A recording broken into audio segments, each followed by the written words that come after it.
if the bloating, brain fog, and fatigue that you've been experiencing isn't just normal, but it's actually your body begging you for a reset? Hi, everyone. Welcome back to another episode of the Energetically Efficient Show. I am Kristin Rowell, and I'm so excited today because we're talking about detoxification. This is literally one of my favorite topics, and I wanted to release this episode now because we are in the middle of what I'll refer to as my launch for our October 2025 Radiant Reset Detox course. So the registration for this closes on October 6th. That is actually the first day of our detox, and I'd love to have you join us. So I want to record this episode so that you could understand why you might consider detoxification, what the reasons are for doing something like this, and why you might want to consider trusting me as your guide. So the first thing I want to tell you is I have personally been doing nutritional detoxification periodically, as much as quarterly every year. Some years I've only done it once per year, but many years I've done it 2 times, 3 times, or as many as 4 times. And I've been doing that for more than 20 years. In fact, almost 25 years at this point. I was doing the math on it, 25 years, which is wild to me. So I did my first cleanse in 2001, and I'm recording this for you here in 2025. So as you can imagine, I'm very much an expert in detoxification in terms of having just done it. So that's my personal lived experience. But on top of that, I've done a ton of training on nutritional detoxification. So when I went back to nutritional therapy school in 2019, after I left the practice of law, we have a very in-depth module all about nutritional detoxification and the reasons behind it. So in addition to me having done this many times on my own body and then going back to school for it, I also have read a ton of books about it. And because I have so much experience around detoxification, I decided to create a course around it. So this is a very, very valuable course. It's called the Radiant Reset because you truly feel so radiant by the time you get done with this course. And it really resets your metabolism so that you become a fat burning machine. I say this all the time, but I am convinced that one of the reasons I have managed to stay so metabolically fit and lean at the age of almost 50 years old is because I engage in periodic nutritional detoxification. Now, one of my favorite things to argue with people about is the fact that detoxes don't work. You don't need a detox. And I would say, depending on what sort of quote unquote detox program you're doing, that may be true. I don't believe in long-term juice cleanses. I don't think celery juice is a miracle cure for everything. There are certain things in the quote-unquote detox world that I do not support. But the way that I recommend people engage in nutritional detoxification and the way I've created this course around it is because I understand the science behind it. And I've learned from some of the best PhDs and nutritional researchers around detoxification that exist. I did my first nutritional detoxification back in 2001 with the guidance of a PhD named Dr. Ann Louise Gittleman, and she's really considered the godmother, if you will, of detoxification. So it's true that our liver and our kidneys are always working to detox, but you would not believe how many things that we ingest into our body and that we are exposed to in our daily, regular modern society or modern life that interfere with and interrupt those amazing detoxification pathways and do not allow your body to detox as efficiently. So this is why I recommend and cannot recommend enough, you guys, doing a 2-week cleanse periodically. And I'm not even asking you to commit to 4 times a year with me. I'm asking you to consider doing it once and just watch how good you feel. Anyone who says, and I don't care how many degrees they have, anyone who says that nutritional detoxification is not real has not done my cleanse. I would challenge anyone who thinks that detox is not real to do my cleanse and then look me in the eye and tell me that they did not feel a complete difference in their body. Now, when I talk about a complete difference, here's what I mean by that. I mean that over the course, and by the way, I should say my cleanse is only 2 weeks in length. We're only talking 14 days to commit to cleansing with me. And this is 14 days where you get to eat a tremendous amount of real food. Okay. This isn't a juice cleanse for 14 days. This is eating real food that opens up and supports your detoxification pathways.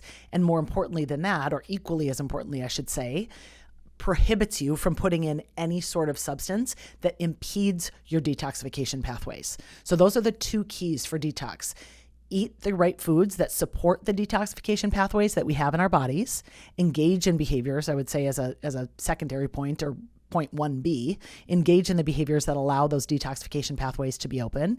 And then point 2 is don't put the things in our body that interfere with our detoxification pathways so that we can truly open them up and get as many toxins as possible out over the course of this 14-day period. So I want to talk to you about what your detoxification pathways are and how we actually detox.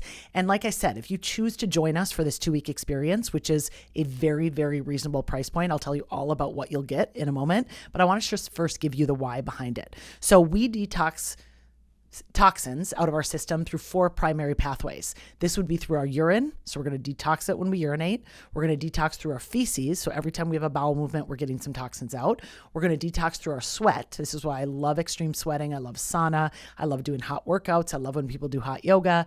And then 4th, we're going to detox also through our breath. And most people do not realize how amazing breath work can be for getting toxins out. In fact, when you lose weight, you actually are losing weight in part through your breath, which is just mind-blowing to me, but it's true. So if you don't have any sort of a breath work practice yet, or if you've never engaged in any kind of breath work, I recommend that you consider it. We have a lot of systems in our body, and forgive me, I'm just looking down at my notes quick here because I have a lot of notes on detoxification because I've taught this comprehensive course about it, but all of the following systems in our body are involved in detox. And before I say this, let me just back up, just as a reminder, you have a physical body that is made up of trillions of cells. Those cells, you're going to remember this from middle school biology, those cells make up tissues. Those tissues make up organs. Those organs make up systems, and those systems make up your body. So here's all the different systems that are involved in detoxification. Number 1, for sure, your digestive system. This is such an important system in detox. You also are going to involve your cardiovascular system. You're also going to involve your skin, which is sometimes called, I believe, I'm going to have to double check this myself, but I think it's your integumentary system. You're also going to involve your lymph system. You're going to involve your urinary system, and you're going to involve your respiratory system. And of course, digestive system is because we're going to have bowel movements. Urinary system is because we're going to urinate out toxins. Respiratory, because we're going to breathe out toxins. Skin or integumentary system, because we're going to sweat out toxins, etc. But all of those systems of the body are involved in detox. And so each of them has a particular function related to detox. I'm not going to go into all of those functions for the purpose of this podcast because you can learn all about that in the course. But the main thing that I want you to understand in terms of detoxification is that you have something called your phase 1 detox pathways, and then you have your phase 2 detox pathways. There's also a phase 3 detox pathways, but I talk more about the phase 1 and phase 2 detox pathways in the course because it can get really nerdy and sciencey, and I don't want to lose people. So in terms of your phase 1, how the phase 1 and the phase 2 detox pathways are different, and I want you to understand this because this is just really the reason why you might consider detoxing. I'm also going to talk a little bit about what sort of toxins we're exposed to in our modern day society, which I previewed a little bit ago, but I want to first talk about phase 1 and phase 2. So I want to just go back to my notes in terms of our phase 1 detoxification, because this is a process that our body undertakes to break down toxins into intermediate and often more toxic metabolites. I'm going to give you 2 examples in a second, after which they are then broken down further and excreted through our urine, feces, sweat, or breath. So our body uses certain enzymes in this phase 1 detoxification process, like cytochrome P450, to break down toxins that can be cleared or expelled by the body. So the 2 examples I want to give you of phase 1 detoxification pathways are caffeine and alcohol. Some people would say, oh, I start my day with one and I end my day with the other. I encourage that we don't all do that, but I know that sometimes that is the way that people choose to live their life, and there's no judgment around that. I just want to tell you how detoxification works and how hard your body is working if you're juicing with caffeine every morning and winding down with alcohol every night. So in the example of caffeine, that would be ingested into our body. It would become a little more of a toxic metabolite before it gets broken down further and then can be excreted. Okay, in those 4 ways that we talked about. With alcohol, the process is a little more sophisticated, but involves the phase 1 detoxification pathways because it takes ethanol, which is the toxic substance in alcohol. And I talked all about this in the episode around what alcohol does to the body. And if you haven't watched that one yet, I encourage that you do. I've received a ton of positive feedback from that episode because it really helps you understand what is alcohol doing to me when I'm ingesting it so that you can make a more informed and conscious choice about when and whether you want to consume it. So when we ingest ethanol, our body has to take ethanol and it converts it to the original or the more toxic substance, it converts it to acetaldehyde, which is further broken down. So there's an enzyme, and the name of the enzyme, I know I talked about this in detail in the alcohol course, but I think it's acetaldehyde dehydrogenase is the name of the enzyme. But in any event, what it's taking is ethanol. It's breaking it down into a more toxic substance, and then that toxic substance is further broken down so that it can be ultimately excreted out of the body in the form of carbon dioxide and water. So your body's extremely sophisticated, you guys. When we put inputs into it that it doesn't want, when we ingest alcohol when it doesn't want it, which is always, your body does not want alcohol, just to be very clear. You may think you emotionally want it. You may think your mind wants it. Your body does not want it. Your body is sending off alarm bells the second you ingest it, saying, alert, alert, alert, get this out of the system, because it recognizes it as such a toxic poison substance. And so it's already using that phase 1 detoxification pathways to break down alcohol in terms of different byproducts and get it out of the body. So once we move to phase 2 detoxification, this is a second step of detox that's required for most toxins before they can be excreted from the body through those 4 pathways of the urine, the feces, the sweat, and the breath. Okay. And that's because phase 2 detoxification is more complicated, and there's just certain toxic substances that we ingest that have to be broken down further. And they have different pathways for this. So in our phase 2 detoxification pathways, there are 6 different pathways. Okay, so I don't expect you to remember these. I'm just sharing all of this with you so you can understand the complicated nature of how detox works in the body. And this is why I laugh when people are like, you don't need to do a cleanse. It's like, honey, you haven't tried my cleanse. Okay, so the first one is called glutathione conjugation. That's one of your phase 2 detoxification pathways. The second one is called sulfation. And so like in my cleanse, for example, in order to enhance the sulfation pathway, we would eat more sulfur-rich foods. So each day of the cleanse, you're going to choose foods from this category, the sulfur-rich foods, and you're going to eat eggs or onions or garlic or daikon radish, or you're going to eat all of those, right? You're going to decide what feels intuitively right to you. You get to pick from the cornucopia of categories. You get to pick which foods in each category, but the sulfur category focuses primarily on eggs, onions, garlic, and daikon radish. There's a couple other foods in there that are escaping me at the time, but it's really the point is sulfur-rich foods to support that sulfation pathway so that your body is more able to get the toxins out without being clogged up with junk. There's a peptide conjugation pathway, which is part of your phase 2 detox pathways. That's the third one. Fourth is glucuronidation pathway. So it's gluco. It would look like glucose, but it's GLUCURONIDATION, glucuronidation pathway. And then there's an acetylation pathway and also an methylation pathway. And some of you may know, or you may have read, or you may have done a genetic test to find out that you aren't a good methylator. Okay, so one of the reasons you may consider doing my cleanse is it'll really enhance that methylation pathway for you if you genetically don't methylate well. And so this would be another reason that you would choose to engage in my cleanse, because you're going to enhance that detoxification pathway. So just in terms of an example of the detoxification phase 2 pathway. So while caffeine is cleared through phase 1, okay, that's part of what's happening in phase 1. Acetaminophen, this would be Tylenol, Excedrin, and this podcast is being released in the very last week of September, first week of October 2025. So as you may or may not be aware, there's been sort of a big hullabaloo lately about acetaminophen or Tylenol. But just to note that acetaminophen, Tylenol, Excedrin, those are just different forms of acetaminophen. It's more difficult for our body to get rid of because of different aspects of acetaminophen have to funnel through some of those phase 2 detox pathways. They have to go through the glutathione conjugation pathway. They have to go through the sulfation pathway. They have to go through the glucuronidation pathway before they can be excreted from the body. So that's why your body getting rid of something like acetaminophen has to go through more pathways than caffeine does. And so it's just a more sophisticated detoxification pathway. So detoxification is somewhat complicated. It's kind of the main thing that I want you to take away from this. And I'm not trying to engage in like too much scientific speak about it. It's just the reality that it's not like, oh, you have kidneys and you have a liver, so detox is simple.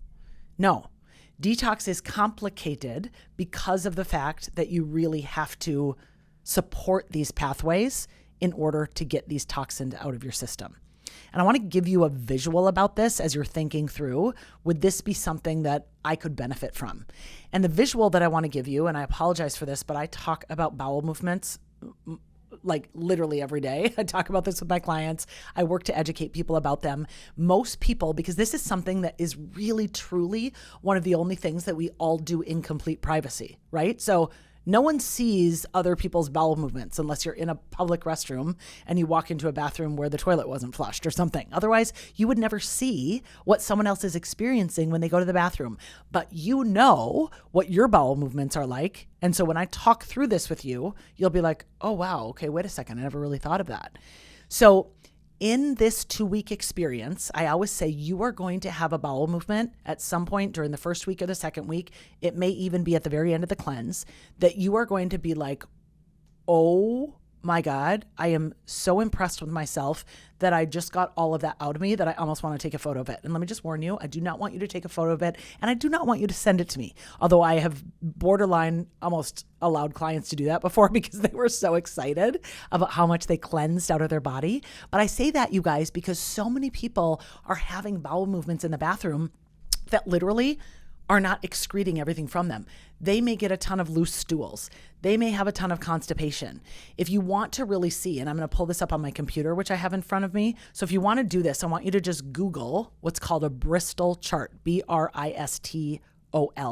So the Bristol stool chart just simply gives you the images of the different stool types as defined in the medical community. So there's a type 1, type 2, type 3, type 4, type 5, type 6, type 7. There's all sorts of different stool. And the goal is that you really want to have a type 4 bowel movement as much as possible. But even within that, even if you look at the type 4, which they describe as like a smooth, soft sausage or snake, that's normal. Or even the type 3, they say is normal, a sausage shape with cracks in the surface. Then type 5 lacks fiber, type 2 slightly constipated, type 1 very constipated, type 6 you have inflammation, type 7 you have inflammation and diarrhea. Okay, I'd say those are good general principles to know. But even this, you guys, someone may say, okay, well, I had a bowel movement and it looked like a snake and so I must be doing great.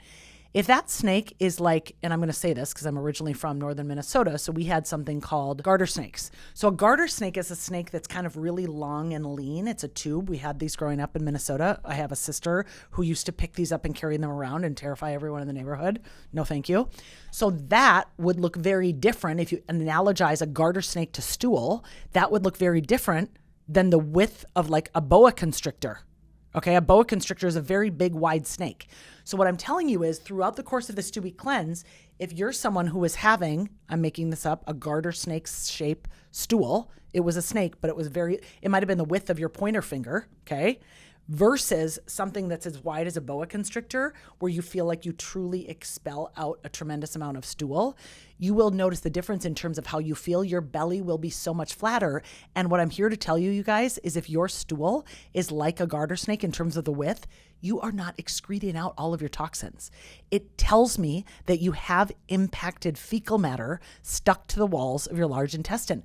That's just the reality, okay? Like I said, I've been studying this stuff for 25 years. So people don't realize how much impacted stool or fecal matter because of their poor diet, because of their lack of fiber, because of their lack of essential fatty acids, because of their stress that enhances their constipation, because of their lack of real food nutrition, because they're not consuming things like beans and lentils that allow you to produce more bile, or beets that allow you to produce more bile. There's certain foods that you're going to learn about and really get to eat and consume a lot of in my cleanse to support your detoxification pathways so that by sometime in the 2 weeks, you have a bowel movement where you're like, I literally just got dead fecal, old fecal matter that was in my body for months, if not years.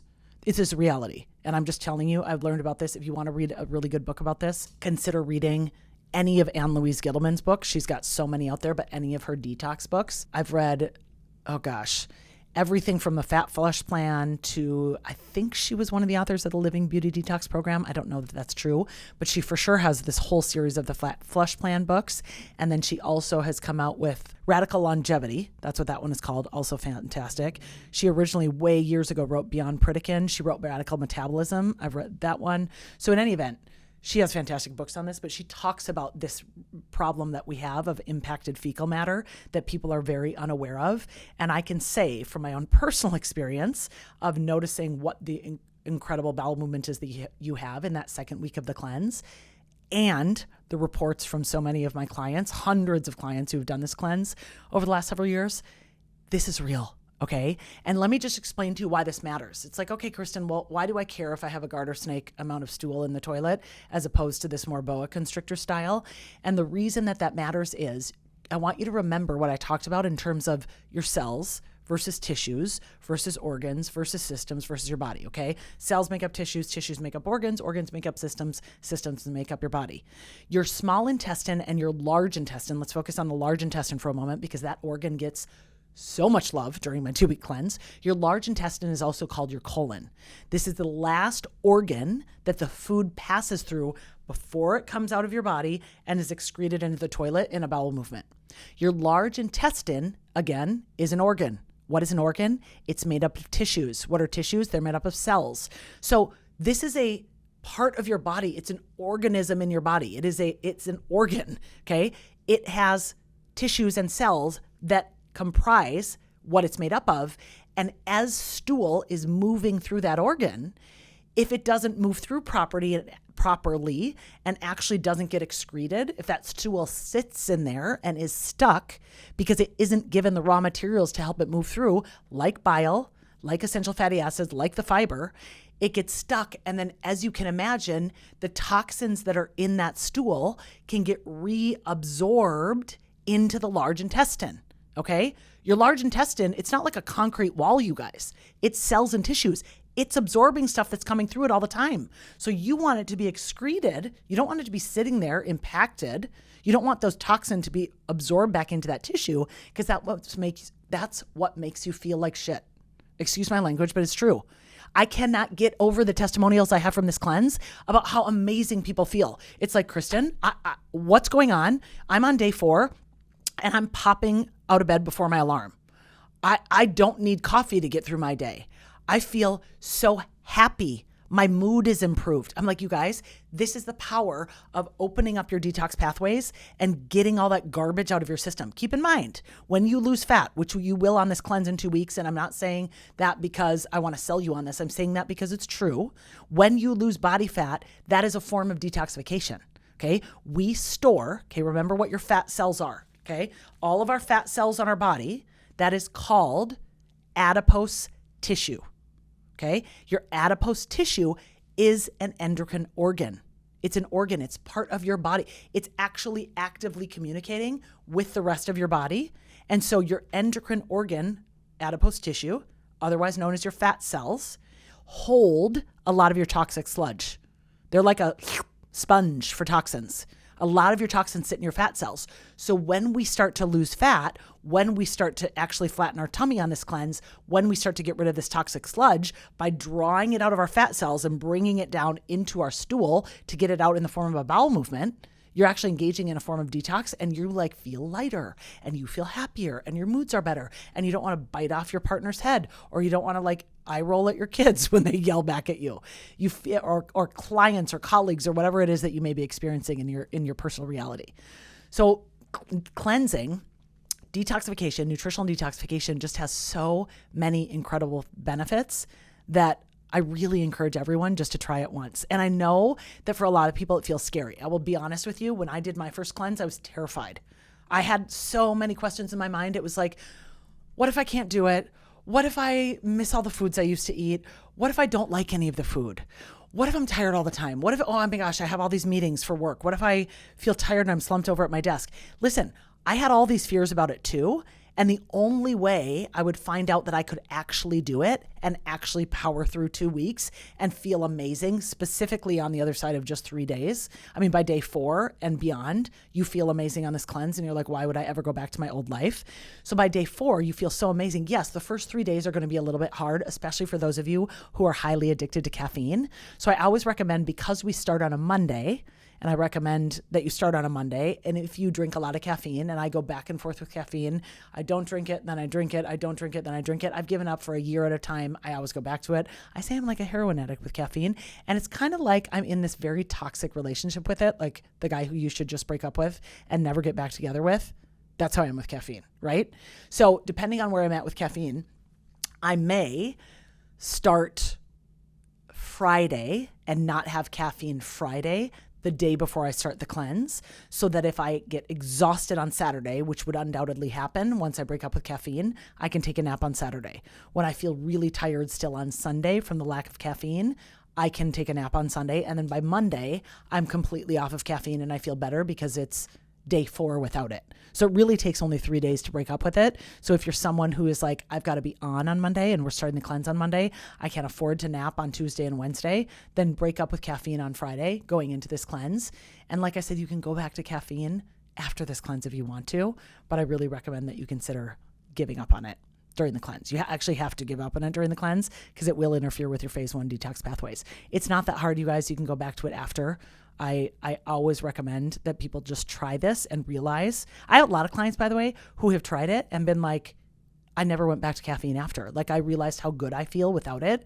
I don't like the way it feels when I've tried it again. It makes me feel too jittery and out of my body. So I just stopped drinking it. And that's amazing. Amazing, because being off of caffeine makes you more in the present moment of time. Now I want to transition just a little bit so that we can talk about some of the reasons you might consider doing this, other than all the amazing reasons I've talked to you about already, in terms of that this will enhance all of your detoxification pathways, that it'll allow you to have this amazing bowel movement, have more energy, flatten your tummy. The other angle I want to come at this from you with is the amount of insane toxins that we are exposed to on a daily basis. You guys, in our modern society, it's inevitable. Have you heard that they've actually researched this and people have, I don't remember if it's in the brain or if it's just in your whole body, considered in your whole body, but we have like a credit card's worth of microplastics in our body at this point. It's horrifying to me.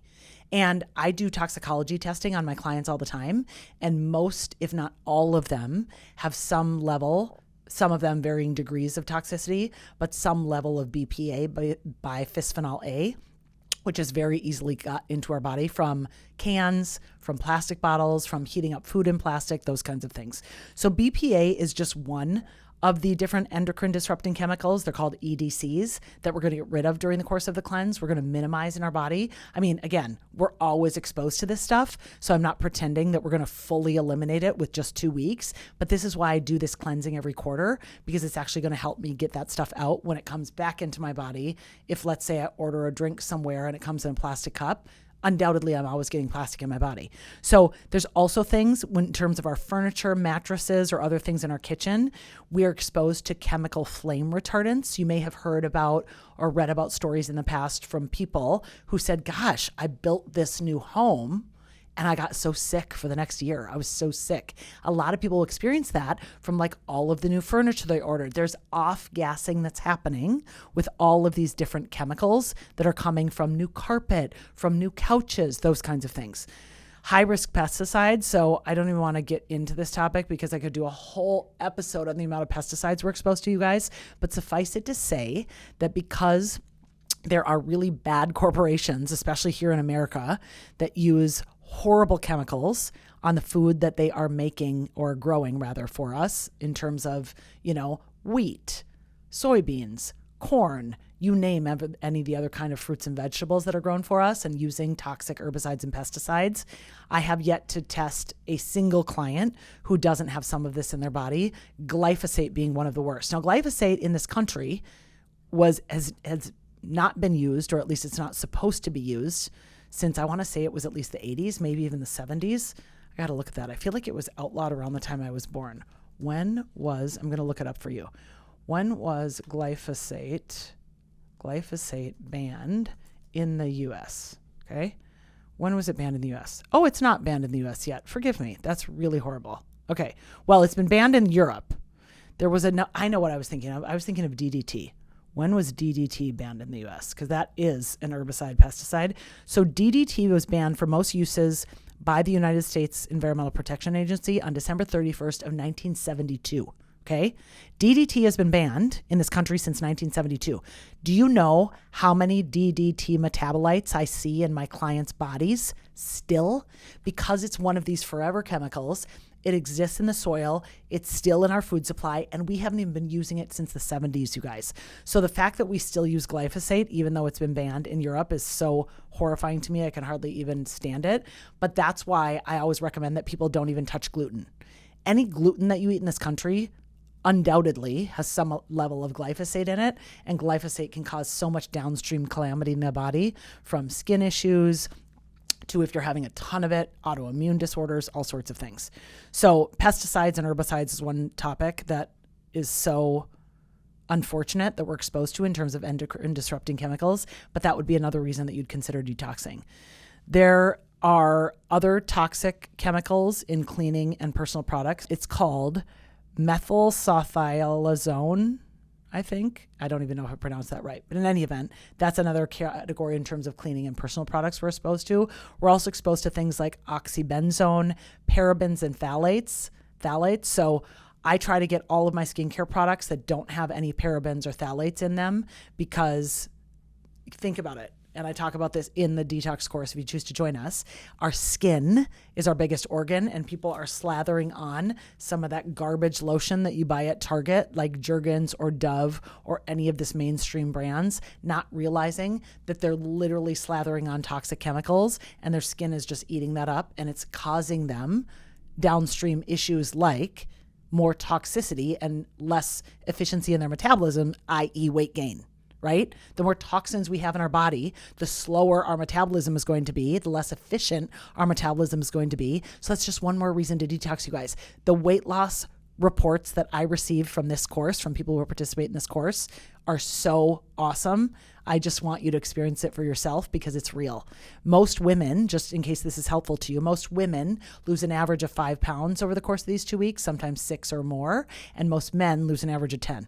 Don't get me started on the fact that men lose weight so much faster than women. It drives me crazy. In fact, I was talking to a client about this just the other day, and she said she's lost 30 pounds with me over the course of the first few months of us working together. And she's like, my husband has lost more than that. And he's not even doing the plan. He's not even my client. He is just drafting off of her. I say that husbands do this all the time, drafting off of her. And so he's lost even more weight, which is just annoying. And then one of my other people in one of my courses, she mentioned that she's already lost weight being in this course for just a couple of weeks. But she said she literally was standing in the bathroom the other day and her husband got on the scale. And again, he's drafting off her. He's not in my course. And he said something like, oh, I'm just losing so much weight so fast. It's just crazy. And she's like, get out of here. It's just so real. It's annoying. Okay. And then PCBs, these are another kind of toxin that we're exposed to. And then things like triclosan, which is in a lot of toothpaste. I always get toothpaste that doesn't have any triclosan in it because of course you're ingesting that on a daily basis. So my short version on this, you guys, is there's no shortage of chemicals. I mean, you go to the gas station and fill up your car with gas, and you walk by gas fumes, diesel fumes, any of that we're inhaling, anything that comes in through our breath, through our skin, or things that we're eating or drinking, we're constantly exposed to it. We're exposed to toxins every time we go through security at the airport, every time we step on a plane. All these EMFs, these are also creating a burden on our system. So especially now that we're in 2025, it would be in your best interest to engage in some kind of detoxification practice. And I say that mine is the best because I've been working at it for so many years. So I'd love to have you join us for the Radiant Reset. You will learn even more about everything that I've been talking about in this podcast episode during the course of this 2 weeks. And probably most importantly, you will be able to cleanse in community. Cleansing, you guys, doing a detox is scary enough on its own. So I really recommend that you consider joining us to do it in community. We have a very active and fun Facebook group. People are sharing photos of their food. They're sharing breakthroughs that they're having. They're sharing struggles that they're having. There's so much support and encouragement, not only from me, but from all the other awesome people in the course. And so it makes it really, really fun for you to be able to cleanse in community and get your questions answered. I do at least 2 lives in the Facebook group during this course of this cleanse, sometimes 3. And then again, you're going to get a daily video from me. Like, you're going to get plenty of teaching from me during this course. So I'd love to have you join us. I will put a link below this video for you to sign up. We start on October 6th, and I can't wait to see you inside the course. Thank you.